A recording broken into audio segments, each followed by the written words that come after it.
বেছালো, নির্দোষ আত্মাদের ও বলির মার্গ দেখালো। কিন্তু বিশ্বাসের আলো মনে আয়ুষী জ্বালিয়ে রেখেছিল। প্রত্যেক ভয়ের আগে ও নিজে প্রভুর শক্তিকে জাগিয়ে রেখেছিল। সঙ্গীতা প্রাণ দিয়ে আসল মিত্রতা পালন করেছিল।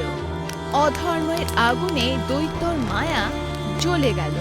আস্থার জ্যোতি আবার মন্দিরের দরজাকে ঝকমকালো, আর ময়না হয়ে মিত্রর আত্মা আবার ফেরত এলো।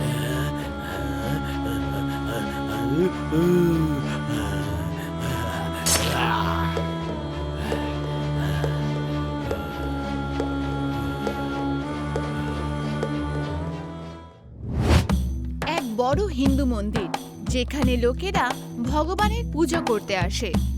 পুরো মন্দিরের পরিবেশ খুবই পবিত্র আর শান্ত অনুভব হয়। চারপাশে ভক্তি আর শ্রদ্ধার পরিবেশ। লোকেরা নিজের সাথে ফলের থালা, ফুলের মালা আর সুন্দর ফুল নিয়ে এসেছে।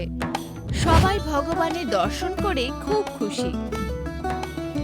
মন্দিরের ভেতরে ভগবান গণেশের মূর্তির সামনে লাড্ডুর ভোগ দেয়া হয়েছে। এর মধ্যেই আয়ুষী আগে এগোলো। ও সেই পরিবারের ষষ্ঠ প্রজন্ম, যে প্রজন্ম ধরে এই মন্দিরে সেবা করে আসছে। প্রথমে এই দায়িত্ব সবসময় ওর পরিবারের পুরুষেরাই করত, কিন্তু এখন আয়ুষী নিজের পরিবারের প্রথম মেয়ে, যেই পবিত্র পরম্পরাকে আগে এগিয়ে নিয়ে যাচ্ছে। আয়ুষী শ্রদ্ধার সাথে ভগবানকে প্রণাম করলো, বড় ভক্তদের স্বাগত করলো, ভগবানের আরতি করলো, আর যে লোকেরা আগে এগোলো তাদের প্রসাদ দিল। এর মধ্যে ওনার বাবা লক্ষ্মীচন্দ্র সেখানে পৌঁছালো। উনি হেসে হাত আগে এগোলেন, যাতে আয়ুষী ওনাকেও প্রসাদ দেয়। আরে বাবা! আয়ুষী নিজের বাবা লক্ষ্মীচন্দ্রের হাতে প্রসাদ রাখল। লক্ষ্মীচন্দ শ্রদ্ধার সাথে সেটা গ্রহণ করল। ওখানে দাঁড়িয়ে থেকে উনি শ্রদ্ধার সাথে ভগবানের সামনে হাত জোড় করল। কি হয়েছে বাবা, আজকে তাড়াতাড়ি চলে এলে? হ্যাঁ বাবু, তবে এমনিতে আজকে খুব বেশি কাজ ছিল না, তাই ভাবলাম একটুখানি ঘুরে আসি। তুমি তো খুব ভালো করেছো। আমিও এটাই ভাবছিলাম যে আজকে তোমাকে একটু তাড়াতাড়ি ডেকে নিই। কি হলো বাবু, তোমার কি কিছু বলার আছে? হ্যাঁ বাবা, আমি চাই যে আজকে আমি সঙ্গীতার সাথে প্রীতমপুর যাব। তবে সেটা কেন? আরে বাবা, তুমি কি ভুলে গেলে? আমি তোমায় বলেছিলাম তো যে আমরা ওখানে লোকদের শ্রীমদ্ ভগবদ গীতা দিতে আর কথা পাঠন করতে যাচ্ছি। আরে হ্যাঁ, এই কথাটা তো আমার মাথা থেকে বেরিয়ে গেছিল। তাহলে কি আমি যেতে পারি বাবা?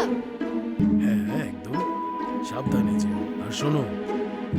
হ্যাঁ বাবা। Best of luck. Thank you so much. Ayushi নিজের বাবা লক্ষ্মীচন্দ্রের কথা শুনে সহমতিতে মাথা নাড়ালো আর সেখান থেকে চলে গেল। লক্ষ্মীচন্দ মন্দিরেই থাকলো আর মন্দিরের বাকি কাজগুলো সামলে নিল। কিছুক্ষণ পর আয়ুষী বাস স্ট্যান্ডে পৌঁছালো। ও গেরুয়া রঙের একটা স্যুট পরেছিল আর ওর কাঁধে একটা জুটের ব্যাগ ঝোলানো। আর সেখানে তখন সঙ্গীতাও চলে এলো। ও সাধারণ কাপড়ে আয়ুষীর কাছে এলো। কোথায় ছিলিস তুই? আরে কি বলবো, আমি রিকশাই পাচ্ছিলাম না, আর ভাইও ছিল না। খুব মুশকিল করে এসছি এখানে। তুই আর তোর বাহানা। আরে না না, আমি সত্যি বলছি। আরে এইসব ছাড়, এবার আগের কি প্ল্যান? প্ল্যান আবার কি হবে, যেটা করতে যাচ্ছি সেটাই করব, আর কি। তখনই সেখানে বাস এলো। আয়ুষী আর সঙ্গীতা বাসে উঠে গেল। কিছুক্ষণের মধ্যেই বাস চলতে লাগলো।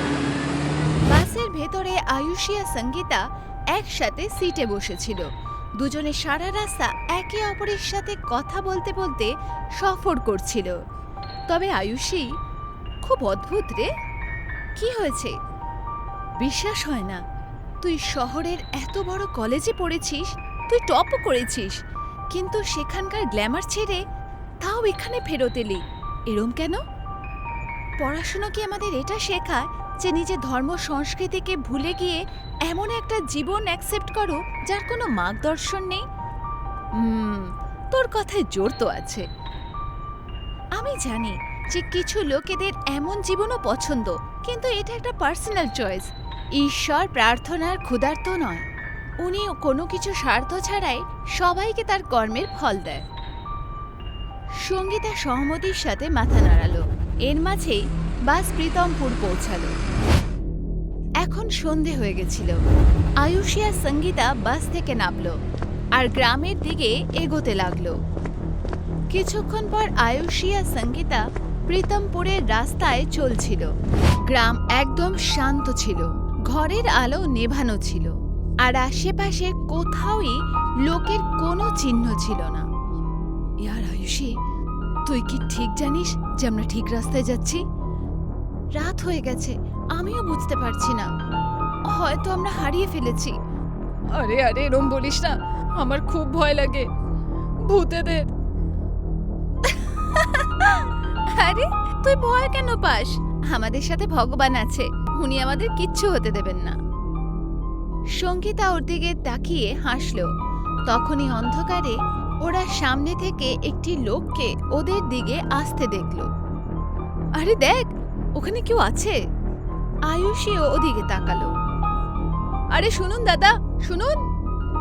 ওই লোকটা অন্ধকার থেকে বাইরে এলো। সেটা আর কেউ নয়, বরং আদিত্য ছিল। ওকে দেখতেই সঙ্গীতা ওর কাছে দৌড়ে গেল। আয়ুষীও ওর পেছন পেছন চলতে চলতে সেখানে পৌঁছে গেল।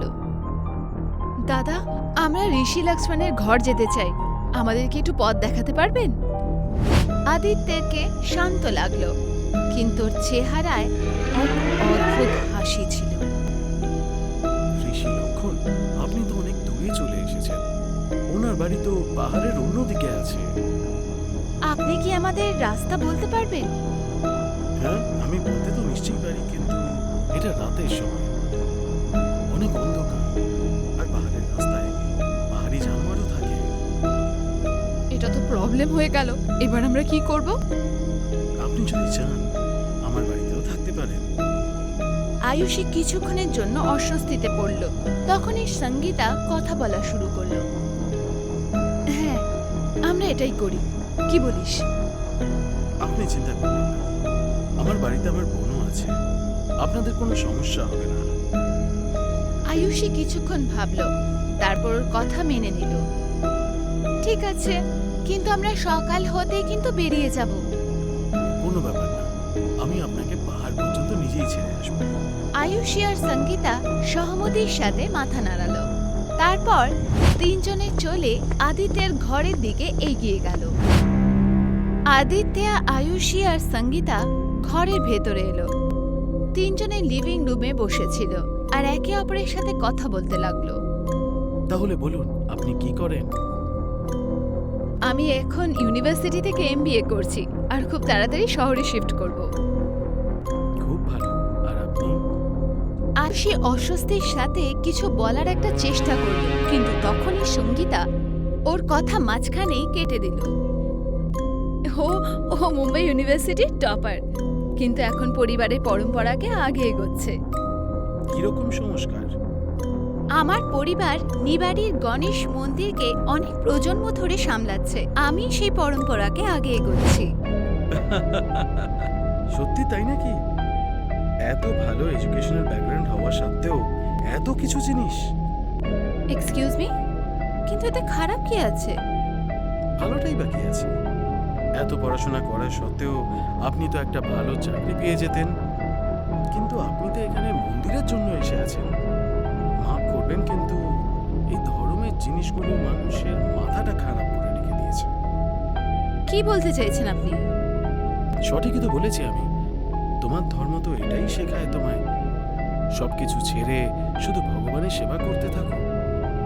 যদি তুমি ভগবানকে এতটাই ভালোবেসে থাকো, তাহলে উনি কি এতটাই স্বার্থপর?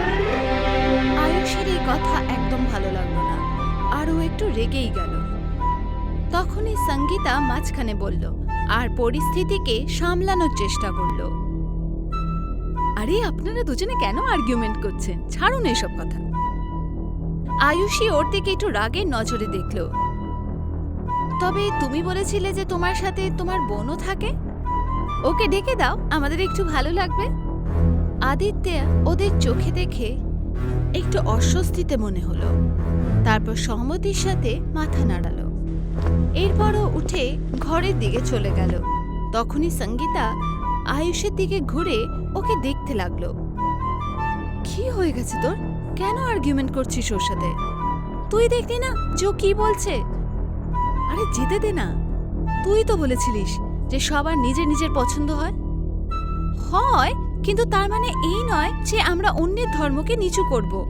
আমি বুঝতে পারছি, কিন্তু কিছুক্ষণ পর আদিত্য আবার ফেরত এলো। ওকে দেখেই আয়ুষী আর সঙ্গীতা ওর দিকে ঘুরে দেখলো।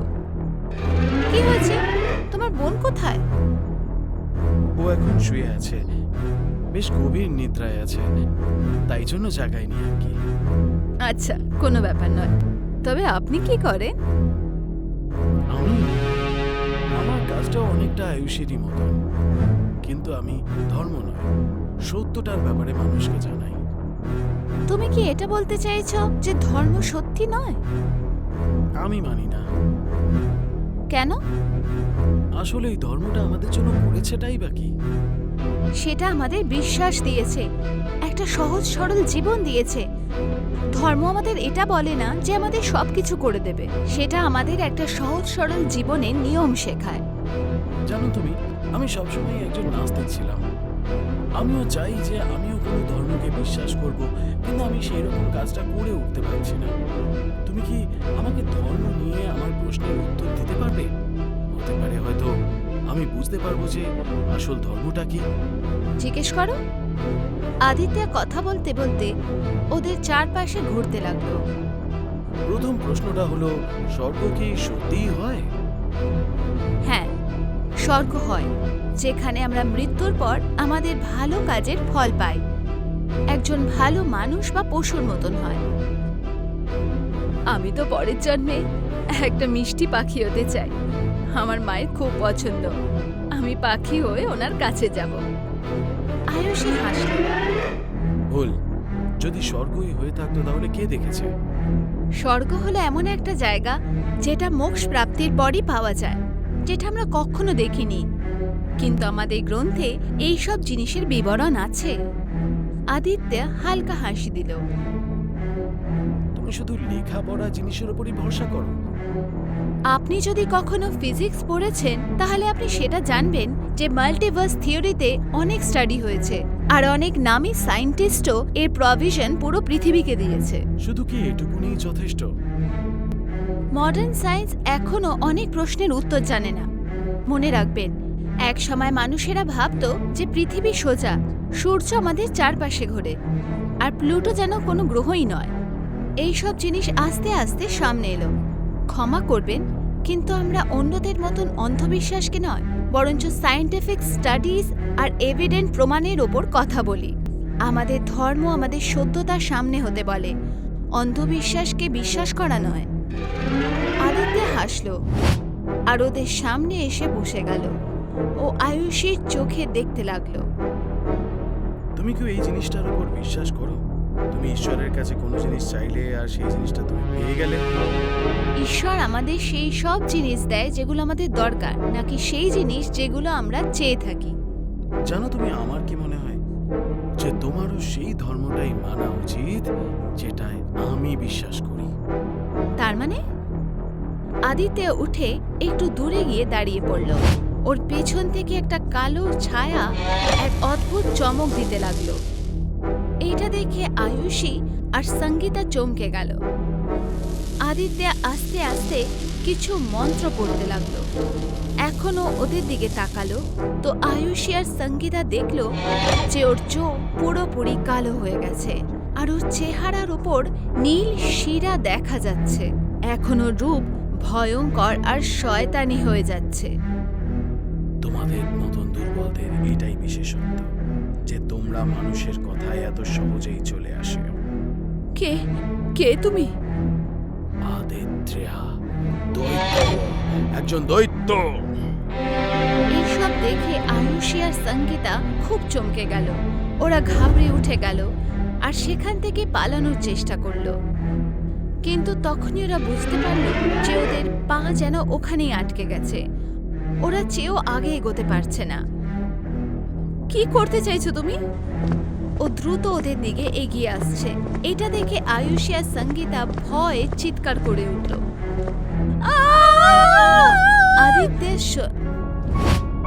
আদিত্য শয়তানি মূর্তির সামনে দাঁড়িয়ে নিজের মাথা ঘোরাতে লাগছে।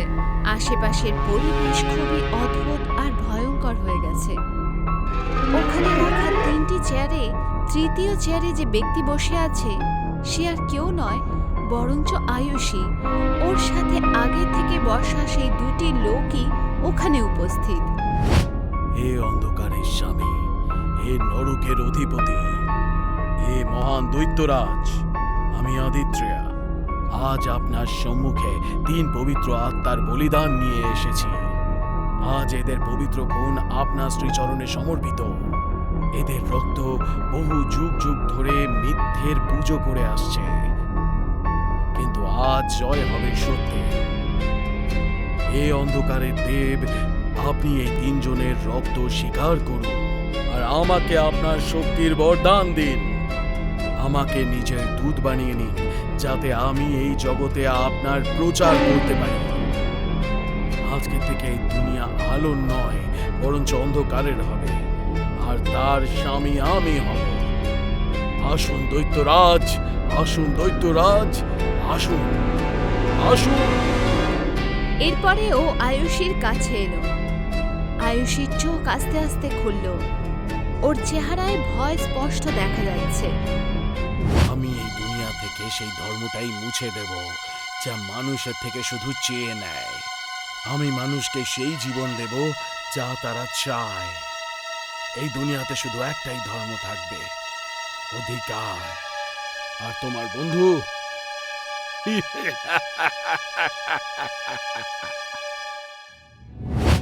সঙ্গীতা মাটিতে পড়ে আছে। ওর মাথা দিয়ে রক্ত বেরোচ্ছে আর ও একদম শান্ত দেখাচ্ছে, যেন ওর শরীর শূন্য হয়ে আছে। আয়ুষীর চোখে ভয় আর চোখের জল আছে। ও কাঁদছে। তারপরও আস্তে আস্তে নিজের চোখ বন্ধ করলো আর ভগবানের শ্লোক জপ করতে লাগলো।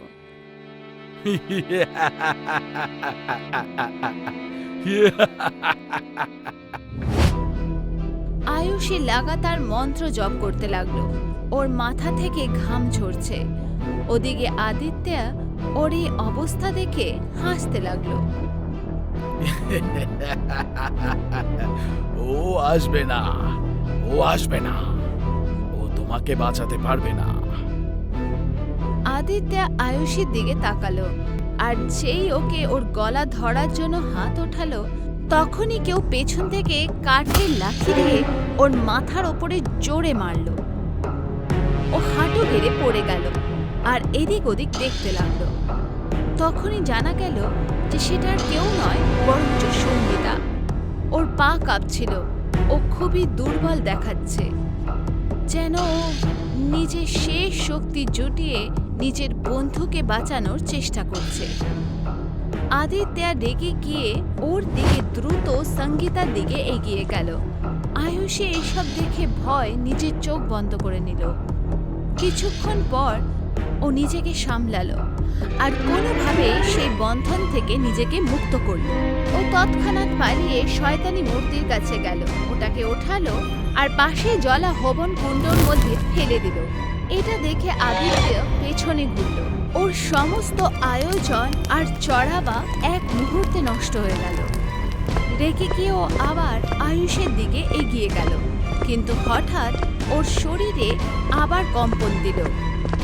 ও মাটিতে পড়ে গেল আর ওর শরীর খারাপভাবে কাঁপতে লাগলো। আয়ুষী ওর এই অবস্থা বুঝতে পারল না, কিন্তু ও সময় নষ্ট করল না। পাশে রাখা কেরোসিনের ডাব্বা উঠিয়ে ও ঘরের ভেতরে বাইরে সব জায়গায় তেল ছড়িয়ে বাইরের দিকে দৌড়াতে লাগলো আর ঘরের নিচেও কেরোসিন ফেলে দিল। এরপর ও ঘরের বাইরে গেটের কাছে এসে দাঁড়িয়ে রইল। ও একটা মাচিস জ্বালালো আর সেটা ভেতরে ছুড়ে দিল। কেরোসিন তৎক্ষণাৎ আগুন ধরে নিল আর দেখতে দেখতে পুরো ঘর আগুনের মধ্যে ঘিরে গেল। পরিত্রাণায় সাধুনাম বিনাশায় চ দুশ্চিতাম ধর্ম সংস্থাপনায় সম্ভবামি যুগে যুগে। আয়ুষী সেখানেই দাঁড়িয়ে রইল। ওর চোখে জল ভরা ছিল। নিজের সব থেকে বন্ধুকে হারিয়ে যাওয়ার দুঃখ ওর চেহারায় পরিষ্কার দেখা যাচ্ছিল। 1 বছর পর আয়ুষী গেরুয়া কাপড়ে মন্দিরের দিকে যাচ্ছিল। তখনই এক সুন্দর সাদা ময়না উড়ে এলো আর ওর ঘাড়ে এসে বসলো। আয়ুষী সেই ময়নাকে দেখলো আর ওকে সেই রাতের সঙ্গীতার বলা কথা মনে পড়ে গেল। আয়ুষী তৎক্ষণাৎ বুঝে গেল যে সেটা কে। ও ভালোবেসে ওর মাথায় আঙ্গুল দিল আর তারপর আগে এগিয়ে গেল। ওর মনে ভগবানের উপর বিশ্বাস আগের থেকেও মজবুত হয়ে গেছিল। আর এটাই এই কাহিনীর অন্ত।